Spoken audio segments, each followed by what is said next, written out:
이제 오늘이 마지막 주기도문 끝 부분을 이야기하려고 합니다. 마태복음 6장은 특별히 6장 전체의 내용은 어떤 내용이냐 하면 참된 신앙이 무엇인가 라는 주제로 이 마태복음 6장 전체가 쓰여져 있습니다. 마태복음 6장 전체를 대변할 수 있는 것이 1절 말씀인데요. 그 1절 말씀은 이런 거지요. 사람 앞에 행하는 것이 아니라 하나님 앞에 행하는 것, 그것이 참된 신앙이다 라고 말씀을 하는 겁니다. 기도를 가르쳐 주시면서 이 주님이 가르쳐 주신 기도가 참된 기도다, 참된 신앙을 살고자 하는 자들은 이런 기도를 해야 된다라고 하면서 알려주신 기도가 오늘 우리가 마지막 살펴보게 될 주기도문의 전체 내용이기도 합니다. 수요예배 때 잠깐 기도에 대한 예화를 하나 해드린 적이 있어요. 어떤 예화를 해드렸냐면 옛날 수도사들이 했던 비유인데요, 낮은 기도와 깊은 기도의 비유를 했었습니다. 낮은 기도는 거울과 같다고 얘기했고요, 깊은 기도는 창문의 창과 같다라고 비유를 한다고 합니다. 왜냐하면 이 낮은 기도를, 낮은 단계의 기도를 거울을 보는, 자신의 얼굴을 보는 것 같다라는 그런 표현을 쓴 이유가 뭐냐하면 낮은 단계의 기도에는 주로 자신이 주인공이 되어져 있습니다. 자신의 고통이나 소원, 그리고 자신들의 욕망을 보면서 기도하는 것, 그것이 낮은 단계의 기도라는 거지요. 그러나 깊은 기도의 단계에 들어가면 창과 같다라는 겁니다. 창을 보면서 자기 자신을 보는 사람은 없지요. 창 밖에 있는 것을 보게 되지요. 바로 깊은 기도의 단계는 창 밖에 계신 하나님, 하나님의 움직임과 하나님의 마음과 하나님의 뜻이 어디 있는지를 창밖을 통해서 보는 것처럼 그렇게 기도하는 것이 깊은 기도다라고 말씀을 합니다. 낮은 기도, 이것과 깊은 기도의 차이점, 낮은 기도에서 깊은 기도로 갈 수 있는 방법을 이 수사들은 뭐라고 얘기했냐면 잠심의 과정이라고 얘기합니다. 잠심의 과정이라는 게 뭐냐면 잠잠한 마음 상태를 잠심의 과정이라고 하는 거지요. 제가 오늘 어떤 한 집사님하고 만나서 이야기하면서 그런 얘기를 했습니다. 우리의 신앙 자체는 동적인 것보다 정적인 것이 중요합니다라고 제가 말씀을 드렸어요. 왜 이런 말씀을 드렸냐면 신앙의 근본은, 기본은 하나님과 나와 만나는 겁니다. 하나님과 나와 만날 시간도 없이 계속 움직이면 하나님과의 깊은 교제가 없이 그냥 내 몸이 움직이게 되지요. 신앙생활은 동적인 것이 아니라 정적인 겁니다. 기도하는 자리가 정적인 자리이지요. 깊이 잠잠히 주를 향하여 서 있는 것, 주를 향하여 있는 것, 그것이 깊은 기도의 단계입니다. 잠잠한 그 마음의 반대편에 있다면 분심의 마음이겠죠. 나눠져 있는 마음입니다. 마음이 나눠져 있으면 기도에도 집중을 할 수 없는 상태가 되겠지요. 낮은 단계에서 깊은 단계로 가려면 이 잠심의 과정이 필요하다라고 이야기를 합니다. 우리가 이렇게 모여서 합심으로 기도하고 난 다음에 개인 기도를 하지요. 그것이 하나님과 나와 1대1로 서 있는 이 깊은 기도의 단계로 들어가는 것이 이 잠심의 과정이라고 보시면 될 것 같아요. 오늘 이 주기도문은 아마도 이 잠심, 깊은 기도의 과정 가운데 들어가는 그 과정들을 우리에게 설명해 주는 기도가 이 주기도문이라 할 수 있습니다. 우리가 기도할 때 제일 먼저 생각해야 될 것이 무엇입니까? 주기도문에 보면 맨 먼저 뭐라고 시작합니까? 하늘에 계신 우리 아버지요, 하나님을 묵상하기 시작을 하는 것이 첫 단계입니다. 우리가 늘 기도할 때 하나님을 더 깊이 묵상하고 하나님을 생각할 줄 알아야 된다는 거지요. 하나님을 더 깊이 만났을 때 하나님 뜻이 무엇인지 알 수 있기 때문에 그렇습니다. 그 다음 무엇입니까? 또 그의 이름을 묵상할 뿐만 아니라 그의 이름의 거룩함을 묵상할 뿐만 아니라 하나님 나라를 또한 묵상하고, 그리고 세 번째는 하나님의 뜻이 하늘에서 이루어진 것 같이 땅에서도 이루어지게 하는 그 기도가 하나님 중심의 기도이지요. 이제 우리 자신을 위한 기도의 첫 단계가 무엇입니까? 내 육을 위해서 일용할 양식을 구하는 겁니다. 그 내 영을 위해서 내 이웃을 용서할 수 있는 그 마음을 간구하는 기도이지요. 또한 우리가 사는 이 세상 가운데 있기 때문에 이 세상 가운데서 우리가 시험에 들지 않고 악에 빠지지 않도록, 유혹에 넘어지지 않도록 방어적인 기도를 하는 것이 아마도 우리 자신을 위한 맨 마지막 기도 가운데 있습니다. 이제 우리가 보게 될 기도의 맨 마지막 부분은 13절 후반부에 나오지요. 나라와 권세와 영광이 아버지께 영원히 있사옵나이다. 아멘이라는 부분을 가로로 묶어놨습니다. 우리가 기도를 다 마친 후에 기도를 어떻게 끝낼 것인가 하는 것이 오늘 공부할 내용인데, 기도를 끝내는 것, 그래서 이걸 송영이라고 우리가 보통 얘기를 하지요. 그 부분을 저와 함께 오늘 같이 나눠볼 내용이기도 합니다. 자, 주기도문의 맨 처음과 끝을 한번 보면 좋을 것 같아요. 맨 처음에는 아까도 봤지만 하늘에 계신 우리 아버지요. 맨 마지막은 뭡니까? 아버지께 영원히 있사옵나이다. 기도의 시작은 누로 시작하는 거예요? 하나님 아버지로 시작을 하지요. 기도의 끝도 뭘로 끝나요? 하나님 아버지로 끝나는 것이 주기도문, 또한 우리의 기도의 내용이 되어야 된다는 겁니다. 보통 사람들의 기도의 제목, 기도의 주제가 뭘까요? 기도의 주제는 보통 하나님 뜻을 이루어 달라는 기도보다 내 뜻, 자기 중심, 내 자신의 모든 기도의 제목이 있는 경우가 참 많습니다. 저도 기도하다 보면 내 자신을 위해서 기도하는 내용들이 꽤 많아요. 우리들이 기도할 때 어디에 중심을 두고 기도하느냐가 참 중요한데, 우리는 기도할 때 이런 마음으로 기도할 때가 있습니다. 주님, 저 이런 교회 가지고 있거든요. 안 들어주시면 안 되는데 사인 좀 해주시겠습니까? 또 이렇게도 얘기하죠. 주님, 안 들어주시면 저 밥 안 먹겠습니다. 그래서 금식 기도하시는 분들도 계시지요. 그래도 안 들어주세요. 그러면 전 밤새면서 기도할게요. 내가 40일 차례 할까요? 40일 차례 하시고, 때로는 40일 작정 기도 할 테니까 꼭 들어달라고. 이렇게 기도하는 그 마음의 중심에는 누가 중심에 있는 거예요? 하나님 중심이 아니라 내가 중심에 있는 거지요. 그래서 저는 때로는 필요해요. 뭐가 필요하냐 하면 40일 특별 새벽 기도에 이게 좀 필요합니다. 필요하더라고요. 그런데 끄떡거리지 않아도요. 네, 저는 보니까 이게 훈련이에요. 훈련. 그 3-7일 기도해갖고 21일 동안 그 새벽 기도하고 막 하시는 거 아시잖아요. 그죠? 제가 한번 할까요? 우리도? 네? 40일 한번 달려볼까요? 어렵지 않습니다. 고난주간 일주일 했는데 그렇게 4주만 하면 돼요. 네, 어렵지 않지요. 그런데 제가 좀 조심스러운 게 있는데 뭐냐면, 기도를 내 무엇인가를 이루기 위해서 치성을 드리는 것 같은 그런 마음으로 드리는 기도는 좀 지양하셔야 됩니다. 기도는 내 뜻을 하나님께 관철시키기 위해서 하는 것이 기도가 아니지요. 이런 경우는 있습니다. 예수님 믿은 지 얼마 안 됐어요. 이런 어린아이들이 있잖아요. 이 아이들 어릴수록 부모님한테 하는 말이 있습니다. 우리 민설이 어린이집에서 오는 차량을 딱 내리면 저한테 하는 말이 있습니다. 아빠 맛있는 거 사줘. 그럼 항상 데리고 들어가서 뭐 하나 골라. 그럼 500원짜리, 1000원짜리 사탕 조금씩 하나씩 골라요. 제가 나가면 항상 저한테 그 얘기를 해요. 자, 어릴수록 뭐예요? 달라는 기도를 많이 할 수밖에 없어요. 예수를 만난 지 얼마 안 됐습니다. 그 신앙의 단계가 좀 어립니다. 그러면 모든 주제가 나한테 맞춰져 있기 때문에 어쩔 수 없습니다. 근데 신앙의 단계가 점점 성숙할수록 누구의 뜻에 더 관심을 많이 갖게 되냐면 하나님 뜻에 더 관심을 많이 갖게 된다는 거지요. 성도 여러분, 신앙이란 무엇입니까? 신앙은 이런 거지요. 하나님께 대한 관심이 신앙입니다. 많은 사람들은 나를 위해서만 생각을 하고 살아요. 내가 외로우니까, 좀 내가 고통스럽고, 내가 좀 병들었고, 내가 좀 불안하니까, 그러니까 필요하다라고 생각을 한다라는 거지요. 그러나 참된 신앙은 하나님이 중심인 신앙이 참된 신앙입니다.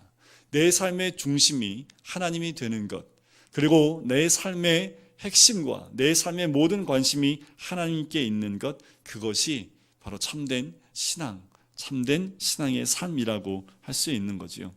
하나님은 이 천지 만물을 창조하신 줄 믿습니다. 그리고 지금도 주관하고 계시고 섭리하고 계시고 이 전 세계를 움직이실 뿐만 아니라 우리 각자 한 사람 한 사람의 삶 가운데에도 관여하시고 섭리하시고 은혜로 인도하시는 줄 믿습니다. 신앙은 바로 이 하나님을 깨닫고 그분 앞에 나가는 것, 그것이 바로 신앙입니다. 그래서 우리의 기도의 끝은 그분의 나라와 권세와 영광이 오직 하나님이신 그분께 영원히 있다라는 고백으로 끝날 수밖에 없는 거예요. 나에게 있는 모든 사건들 다 하나님의 섭리 가운데 있습니다. 결국 우리를 위하여 하나님이 역사하시고 하나님의 뜻을 이루기 위하여 우리를 사용하여 주시고 있고 우리의 삶을 통하여 주의 뜻을 이루고 있다면 나의 모든 기도의 마지막 결론은 하나님께 모든 영광을 올려드리는 것으로 끝내는 것이 맞는 거지요. 성경에서 그래서 곳곳에 나와 있는 것이 하나님 나라와 그의 영광을 위해서 그의 권세에 대해서 찬양하며 끝나는 부분이 참 많이 나옵니다. 다윗의 그 기도의 내용 가운데 보면 역대상 29장 11절에 이렇게 다윗이 감사 기도를 드려요. 여호와여 위대하심과 권능과 영광과 승리와 위엄이 다 주께 속하였사오니 천지에 있는 것이 다 주의 것이로소이다. 여호와여 주권도 주께 속하였사오니 주는 높으사 만물의 머리이심이니이다. 다윗의 기도의 고백입니다. 결국 다윗이 봤더니 이렇다라는 거지요. 하나님의 영광과 하나님의 모든 것이 하나님 것입니다 라고 고백하는 다윗의 감사의 기도의 모습입니다. 또한 시편 145편 21절 말씀에 보면 시편 기자는 이렇게 얘기합니다. 내 입이 여호와의 영예를 말하며 모든 육체가 그의 거룩하신 이름을 영원히 송축할지로다 라고 이야기합니다. 구약 곳곳에 하나님의 영광과 나라와 그 권세에 대해서 찬양하는 것이 굉장히 많이 나옵니다. 그렇다면 이들은 중간중간마다 하나님이 어떻게 자기에게 역사하셨는지에 대한 부분을 영광으로 올려드렸던 그 기도의 내용이라 할 수 있는 거지요. 저는 예수 믿고 난 다음에 주의 길로 가겠다라는 그런 소명을 받고 하나님이 인도하심 가운데 저는 특별히 어떤 분들을 많이 만났냐 하면 말씀을 가르치는 분들과 좀 많이 만났어요.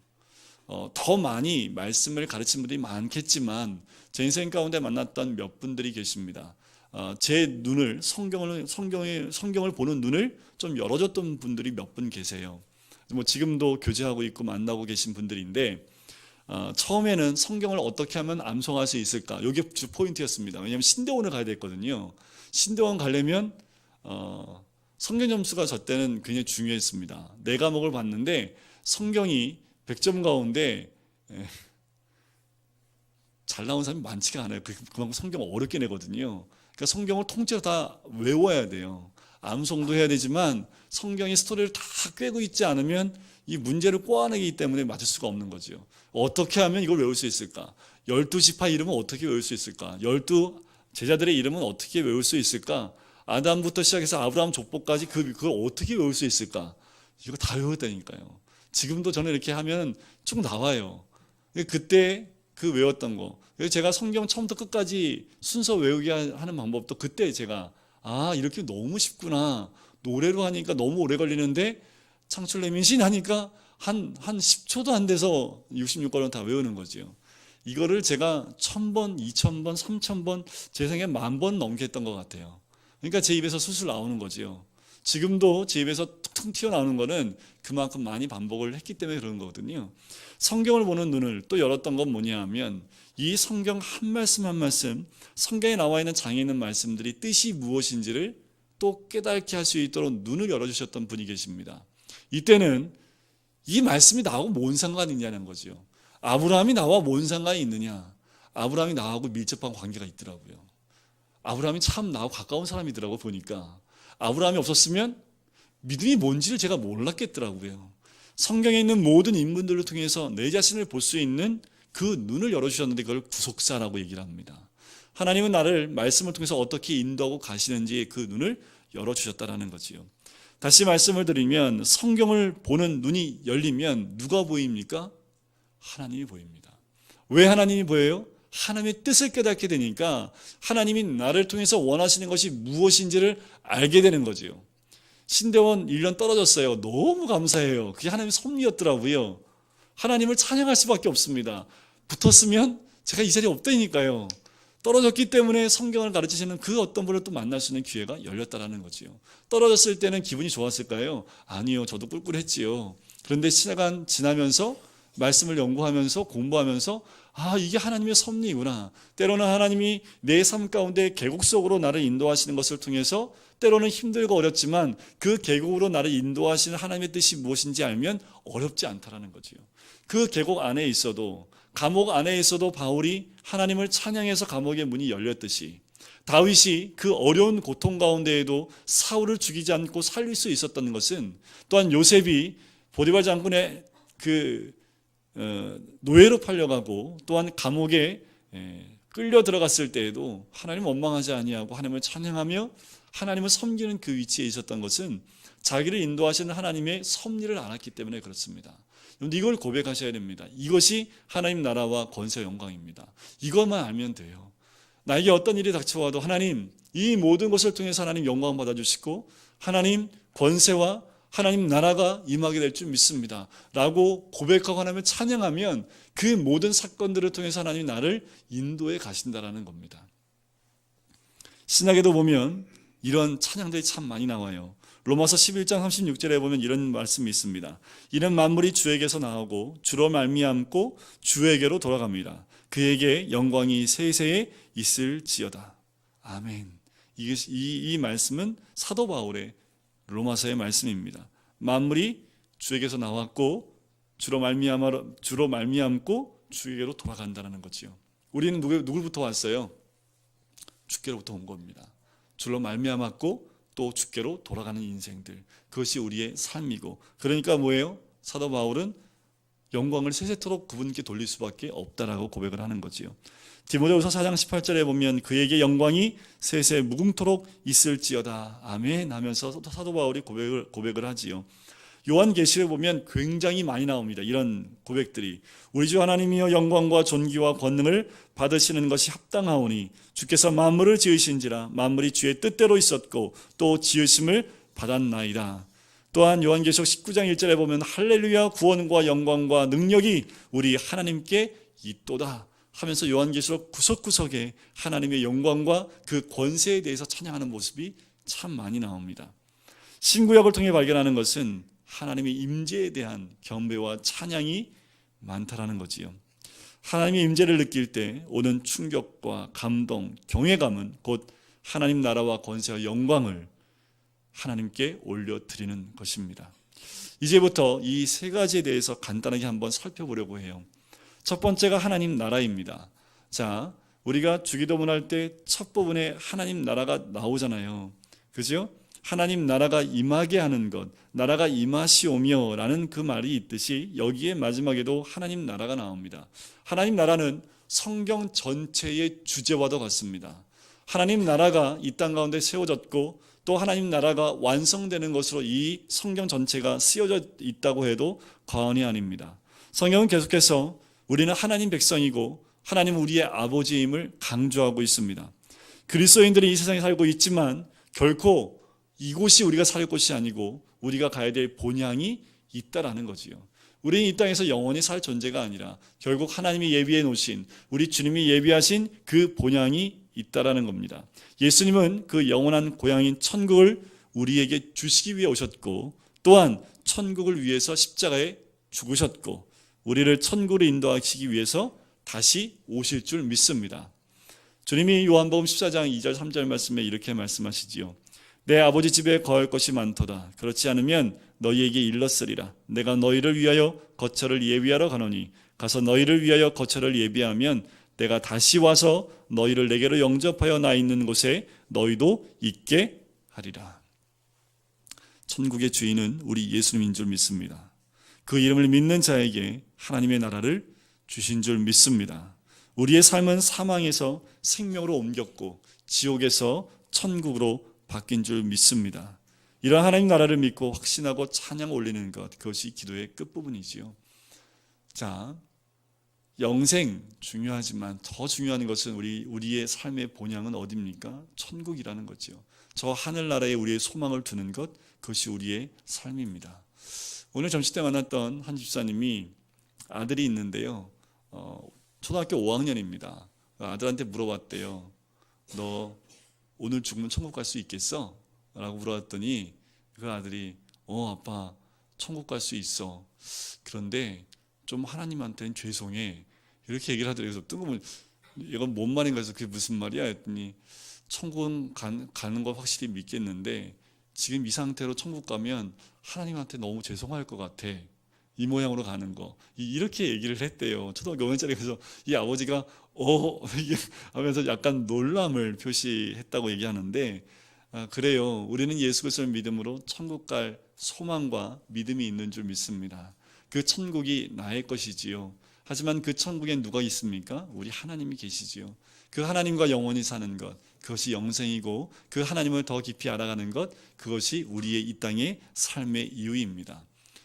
우리도 천국 갔을 때 하나님께 좀 죄송하면 안 되겠죠, 그죠? 그래서 이 땅에선 무엇을 소망하며 사는 겁니까? 하나님이 내 앞에 있는 것처럼 사는 것. 그래서 주를 위해 사는 삶, 그것이 우리가 소망해야 될 삶인 줄 믿습니다. 두 번째는 권능입니다. 하나님의 권세인데, 이 권세는 권능이라고 말할 수 있습니다. 이 권능은 하나님 나라에 통치할 수 있는 힘을 의미합니다. 자, 우리가 이 땅에 살아갈 수 있는 힘이 뭐가 있을까요? 내 육체에 힘이 있어야겠죠, 그죠? 돈의 힘도 좀 있어야 됩니다. 지식의 힘도 좀 있어야 되지요. 자, 이 권세라는 것, 그것은 무엇을 의미하냐 하면 하나님 나라를 통치할 만한 하나님의 능력, 힘, 바로 그것이 권세다라고 이야기하는 겁니다.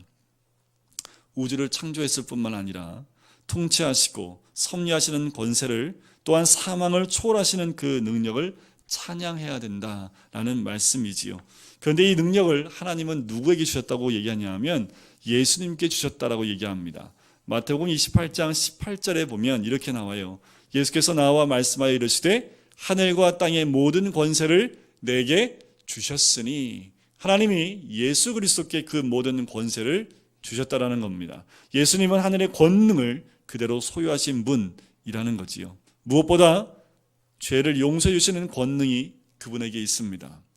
그분은 십자가를 지심을 통해서 그 권능을 얻으셨지요. 그래서 예수 그리스도 앞에 나가면 어떤 죄도 용서받지 못할 죄가 없다라는 겁니다. 그것이 가장 큰 예수님께 주어진 권능입니다. 그런데 놀랍게도 그 하늘의 권능을 또 누구에게 주셨습니까? 예수님은 우리에게 줬다라고 이야기를 하십니다. 마가복음 16장 말씀에 보면 믿는 자에게는 이런 표적이 따르리니 곧 그들이 내 이름으로 귀신을 쫓아내며 내 새 방언을 말하며 뱀을 집어 올리며 무슨 독을 마실지라도 해를 받지 아니하며 병든 자에게 손을 얹은즉 나으리라 라는 그 권세를 주셨다라고 말씀을 하지요. 저는 예수님이 우리에게 주신 권세 중에 권능 중에 가장 큰 권능은 이거라고 생각을 해요. 용서할 수 있는 권세라는 겁니다. 하나님이 우리에게 주셨던 가장 큰 권세가 바로 용서하는 능력이라는 거지요. 더 나아가서는 원수를 사랑하는 능력이라는 겁니다. 그 능력이야말로 우리 믿는 자들만이 누릴 수 있고 행할 수 있는 권세요, 권능인 줄 믿습니다. 자, 세 번째는 하나님의 영광인데요. 이 영광은 우리 인간이 받을 수 있는 것이 아닙니다. 영광은요, 기본적으로 하나님의 속성 중에 하나이기 때문에 그렇습니다. 우리 그리스도인들은 하나님의 영광을 볼 수 있을 줄 믿습니다. 그것이 그리스도인들에게 주어진 특권입니다. 시편 113편 4절 말씀에 보면 여호와는 모든 나라 위에 높으시며 그 영광은 하늘 위에 높으시도다. 시편 138편 5절 말씀에 보면 여호와의 영광이 크심이니이다 라고 얘기를 하는 거지요. 이런 겁니다. 그리스도인 우리 모든 기독교인들에게서 발견할 수 있는 것은 무엇을 봐도 하나님의 영광을 발견할 수 있다는 거지요. 꽃 보이시죠? 저는 이 노란 게 꽃인 줄 알았거든요. 봤더니 뿅아리더라고요. 네.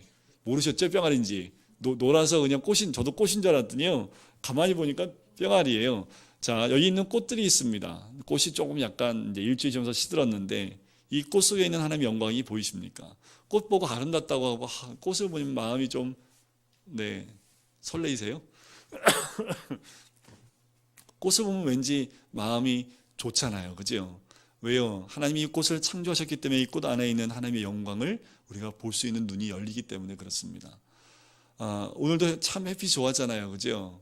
햇빛 좋을 때는요, 고원에 한번 가보십시오.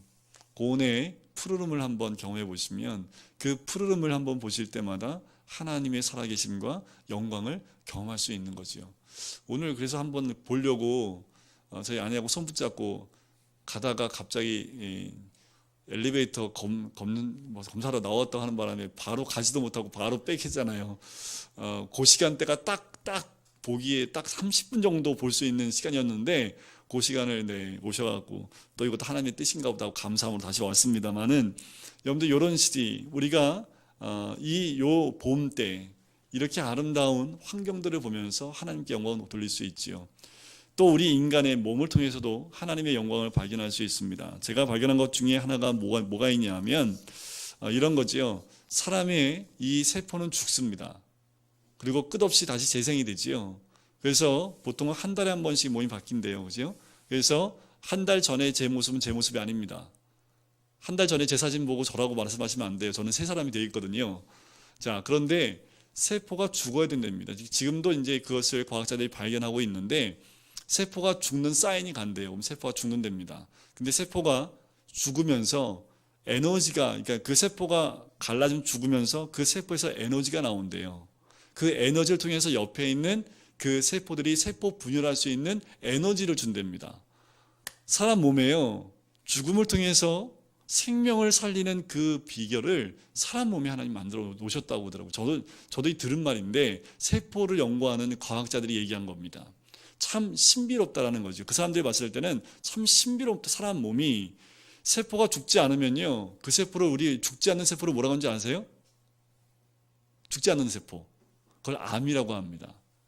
암은 자기가 살기 위해서 어떻게 해요? 옆에 있는 세포를 죽여서요, 자기가 끌어안는 게 암입니다. 세포는 죽어야 정상입니다. 그런데 죽지 않으려고 하니까 그게 암이 되는 거지요. 사람 몸에도 하나님이 그 영광, 하나님을 찬양하고 영광 올려드릴 수 있는 그 놀라운 비밀들을 우리 몸에도 하나님이 넣어주셨다라는 거지요. 이사야 42장 8절에 보면, 나는 여호와이니 이는 내 이름이라. 나는 내 영광을 다른 자에게 내 찬송을 우상해 주지 아니하리라.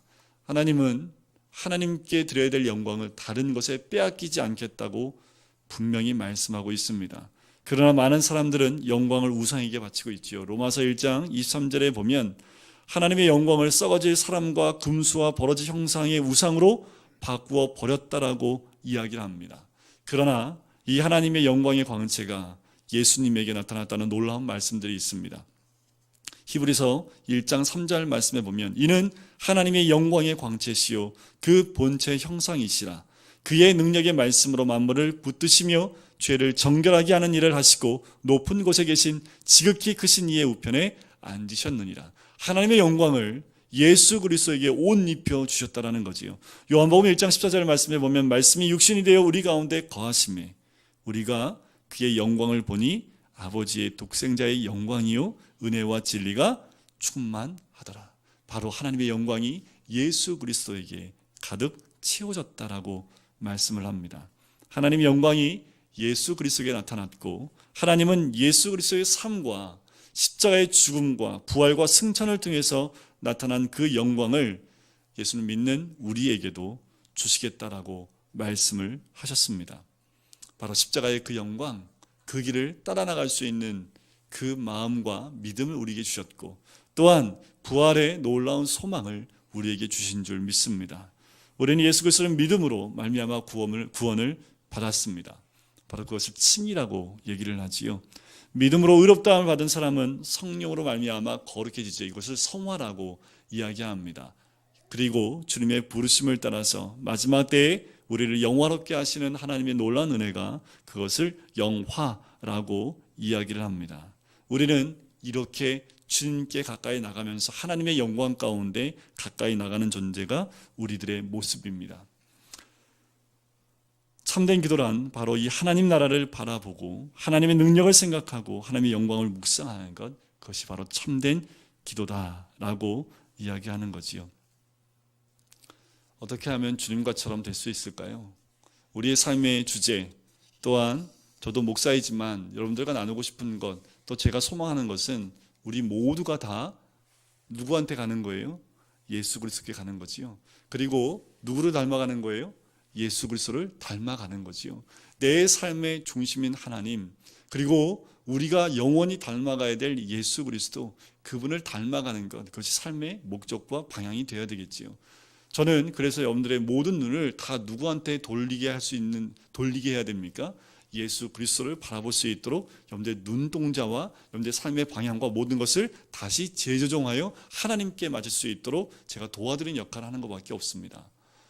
때로 안 가면요, 그렇게 안 하면요, 어떻게 해요? 네, 제가 기침을 하네. 네, 그러시면 안 돼요.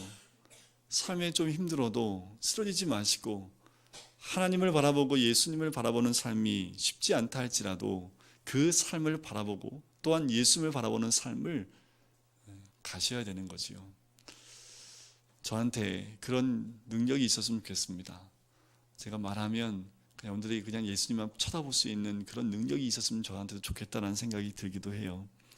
마지막 예수님이 가르쳐주신 기도 가운데 맨 마지막은 아멘으로 끝나지요. 이 아멘의 뜻은요, 4가지 뜻이 있답니다. 확인, 기원, 충성, 헌신의 4가지 뜻이 있다고 합니다. 그런데 요한계시록 3장 14절에 보면 아멘이시오라는 말이 있습니다. 그 말은 예수님이 바로 아멘이다 라는 뜻입니다. 바로 마지막 아멘이라고 끝나는 것은 바로 예수 그리스도 그분입니다 라고 끝내게 되는 거지요. 자, 이제 주기도문을 다 마쳤습니다. 이제 이 주기도문을 통해서 다시 한번 점검해야 될 것을 제가 몇 가지만 말씀을 드리고 또한 당부해야 될 말씀을 몇 가지만 해드리고 우리 같이 찬양하고 기도할 텐데요. 이 주기도문을 통해서 우리가 배우는 것은 겸손을 배워야 합니다. 왜냐하면 예수님이 이렇게 기도를 하셨기 때문에 겸손히 주님의 그 기도를 따라가야 된다는 거지요. 두 번째는 기도는 하늘에 계신 우리 아버지의 이름을 부름으로 시작을 한다라는 겁니다. 근데 이 주기도문에 보면 나라는 말이 안 나오고 다 무슨 단어가 나오나요? 1인칭인 1인칭인데 1인칭 복수가 나오지요. 그 말은 공동체를 의미합니다. 우리가 공동체 안에서 믿음의 삶 또한 믿음의 그런 관계들 이런 것이 중요하다는 것을 또한 우리에게 알려주시는 거지요. 기도는 하나님을 더 깊이 묵상하여 하나님의 거룩한 이름과 나라와 그리고 뜻을 묵상하는 것이 기도입니다. 우리의 필요를 위해서 기도하는 것이 또한 구하는 것이 기도인데 일용할 양식, 이웃을 용서하는 것, 그리고 유혹에 넘어지지 않는 것. 또한 기도란 하나님 나라와 권세와 영광을 선포하며 노래하는 것, 찬양하는 것, 그것이 기도입니다. 그리고 맨 마지막 기도는 뭘까요? 아멘입니다. 아멘. 그것이 기도라는 것이요. 마지막 단부는 이런 겁니다. 초대교회 성도들은요, 당시에 하루에 3번씩 꼭 주기도문을 외웠다고 해요. 하루에 3번. 우리도 하루에 3번씩 주님이 가르치신 기도의 주제를 묵상할 수 있으면 좋을 것 같습니다. 우리가 지금 한 6주 정도 연이어서 했는데 하나님 나라도 묵상해보고 뜻도 묵상해보고 이름도 묵상해보고 여러 가지를 묵상을 했는데 우리가 모든 모임의 마지막에 우리가 주기도문을 하잖아요. 근데 이것이 왠지 모르게 주문 외우듯이 그냥 반복적인 암송으로만 끝나는 것이 아니라 이 의미를 묵상해보고 그 의미 안에 있는 것을 충분히 묵상하는 가운데 이 주기도문이 반복돼야 된다는 거지요. 어쩌면 이것이 그냥 중원부원하는 것처럼 그냥 반복적으로 암송하는 것으로 끝난다면 우리 주님이 우리에게 알려주신 주기도문의 의미를 우리가 상실할 수밖에 없다라는 거지요. 이사야 말씀에 보면 우리 인생은 하나님의 영광을 위해 만들어졌다라고 나옵니다. 우리의 인생의 시작도 찬양이고 끝도 찬양이라는 얘기지요. 고린도전서 10장 31절에 보면 이렇게 나옵니다. 그런즉 너희가 먹든지 마시든지 무엇을 하든지 다 무엇을 위하여 하라고요? 하나님의 영광을 위하여 하라라는 거지요. 주기도문의 결론과도 같습니다. 우리의 모든 삶을 통해서 무엇을 위해 하라고요? 하나님의 영광을 위해서 하라. 이것이 이 주기도문의 결론과도 같습니다. 우리의 삶 전체를 들여서 하나님께 영광을 올려드릴 수 있는 삶, 그 삶이 주기도문의 삶이고 바로 예수님이 이 땅 가운데서 그 삶을 살아가셨고 그것을 완성하기 위해서 십자가에 죽으셨고 부활하셨던 우리 주님처럼 우리도 그 길을 따라 나가기를 주의 이름으로 간절히 축원드립니다.